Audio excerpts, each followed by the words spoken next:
Laboratorium.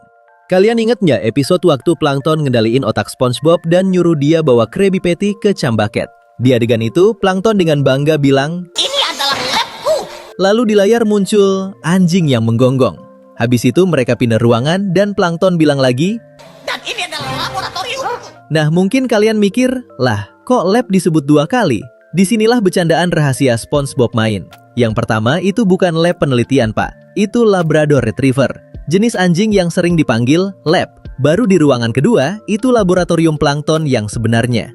Jadi ini murni permainan kata. Lab sebagai anjing dan lab sebagai laboratorium. Anak-anak lewat, orang dewasa ketawa pelan, dan SpongeBob tetap bengong. Hal kecil, tapi pinter banget.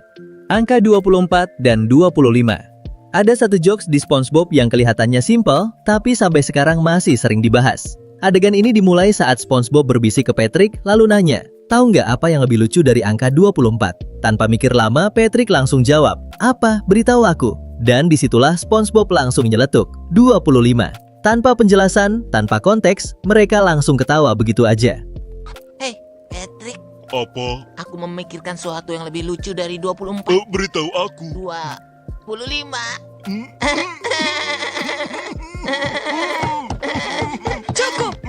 Dari sini teori fans mulai muncul. Banyak yang percaya ini bukan sekedar jokes absurd. Di TV kabel Amerika, Nickelodeon, rumahnya SpongeBob, berada di saluran 25. Sementara rival terbesarnya Cartoon Network ada di saluran 24. Kalau ditarik ke konteks itu, maknanya jadi jelas. Angka 25 dianggap lebih lucu dari 24. Alias, Nickelodeon nyentil Cartoon Network dengan cara paling halus. Buat anak-anak ini cuma angka random.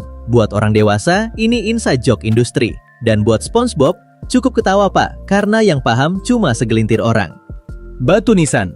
Ada satu momen di SpongeBob yang kelihatannya cuma lewat, tapi kalau dipikir sekarang, rasanya agak kejam juga. Di episode Squidward The Unfriendly Ghost musim 1, ceritanya dimulai pelan. Tuan Krab melihat Squidward datang ke sebuah kuburan, bawa bunga, mukanya sedih, bahkan sampai nangis. Suasananya sunyi, gak ada musik lucu, gak ada tawa.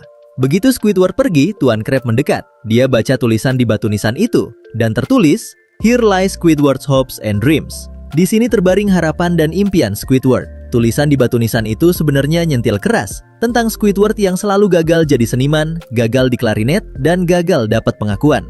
Bukan dia yang mati, tapi mimpi-mimpinya. Makanya adegan ini sering dijadiin meme, karena terlalu relate.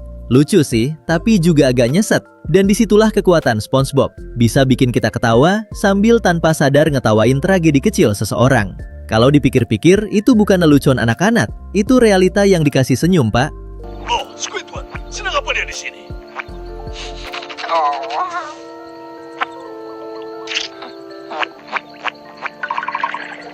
Di sini terbaring harapan dan impian Squidward. 11 menit. Ada satu episode SpongeBob yang kelihatannya simple, tapi dialog kecilnya malah bikin fans mikir jauh. Di episode Nature Pen Season 1, SpongeBob mutusin hidup liar. Dia ninggalin rumah dan kerjaannya, lalu memilih hidup bebas bareng ubur-ubur. Buat dia, itu kebebasan total.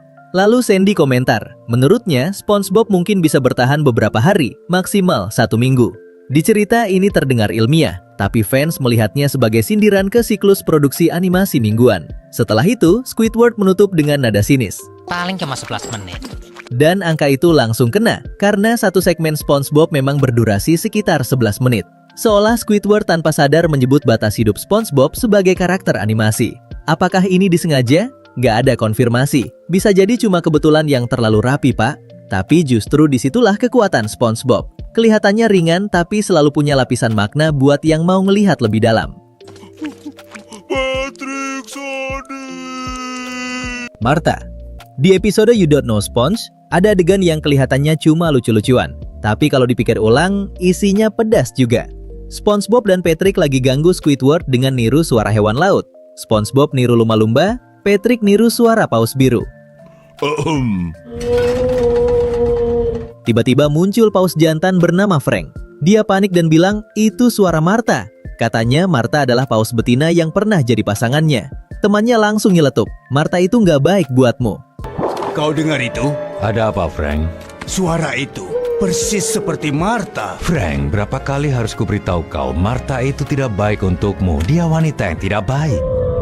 Awalnya ini kedengeran kayak drama cinta biasa, tapi plot twistnya di sini, Martha itu bukan paus. Martha adalah nama kapal pemburu paus liar, kapal manusia yang dikenal brutal. Jadi adegan ini bukan soal percintaan, tapi sindiran soal manusia dan bahaya yang mereka bawa ke laut.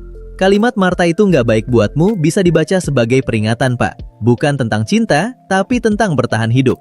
Dan SpongeBob sekali lagi nyelipin kritik keras di balik candaan yang kelihatannya sepele. Anak jatuh. Di episode Shanghai, ada adegan yang kelihatannya cuma chaos biasa. SpongeBob lagi bikin sarapan, tiba-tiba jangkar raksasa jatuh dari langit dan menghancurkan rumahnya. Panik, SpongeBob lari ke Squidward dan bilang ada anak jatuh dari langit. Squidward langsung membantah, katanya itu cuma jangkar. Patrick lalu muncul dan dengan polosnya ikut mengulang kalimat yang sama. Dari langit jatuh anak karena kotak serealku. Squidward! Squidward, ada anak jatuh dari langit. Itu bukan anak, itu jangkar raksasa. Sekarang pergilah. Hai SpongeBob, dari langit jatuh seorang anak. Sekilas ini cuma dialog absurd, tapi sebagian fans melihat makna yang lebih gelap. Bom atom yang dijatuhkan Amerika ke Hiroshima diberi nama Little Boy, yang berarti anak laki-laki, dan dijatuhkan dari langit. Di versi Inggris, dialognya bahkan berbunyi, Squidward, the sky had a baby. artinya langit punya bayi. Sebuah plesetan halus dari istilah Little Boy tanpa pernah menyebut tragedinya secara langsung. Nickelodeon jelas gak mungkin menyinggung hal itu terang-terangan, Pak. Jadi kalau makna ini memang ada, dia disembunyikan rapi di balik candaan. Dan itu yang bikin SpongeBob menarik. Kelihatannya konyol, tapi kadang bayangannya jauh lebih gelap. Bahasa Italia. Kadang SpongeBob nyelipin lelucon yang kelihatannya asal, padahal kalau dilihat lebih dekat ada makna lain di baliknya. Di episode Wormy, Sandy minta SpongeBob dan Patrick buat jagain hewan peliharaannya. Saat burung milik Sandy bersiul, Patrick langsung membalas siulan itu seolah ngerti maksudnya. SpongeBob kaget dan kagum, dia mikir Patrick bisa bahasa burung. Tapi Patrick santai bilang itu bahasa Italia, bukan bahasa burung. Wah, Patrick, aku tidak tahu kau bisa bahasa burung. Bukan, itu bahasa Italia, SpongeBob. Kedengarannya absurd dan emang lucu. Tapi sebagian fans mengaitkannya dengan Perang Dunia Kedua saat pasukan Italia pernah memakai siulan sebagai kode komunikasi perang. Kode yang akhirnya bisa dipecahkan oleh Amerika. Dari sini, candaan Patrick bisa dibaca sebagai plesetan tentang kode rahasia yang kelihatannya pintar, tapi sebenarnya rapuh, Pak. Apakah ini disengaja atau cuma kebetulan? Gak ada jawaban pasti. Dialog yang terdengar sepele ternyata bisa nyimpen makna yang jauh lebih berat dari kelihatannya. The White Death. Kadang momen paling merinding di SpongeBob datang bukan dari monster, tapi dari perubahan suasana yang tiba-tiba. Di episode Snowball Effect, Bikini Bottom mendadak tertutup salju karena bongkahan es kutub yang terbawa arus. Awalnya semua terasa seru. SpongeBob dan Patrick main perang bola salju, ketawa tanpa beban. Lalu Patrick berhenti. Suaranya turun. Dia bilang, "Ini serius SpongeBob, seseorang mengejarku. Aku harus meninggalkan kota." Nadanya bukan bercanda, kayak orang yang benar-benar merasa diburu.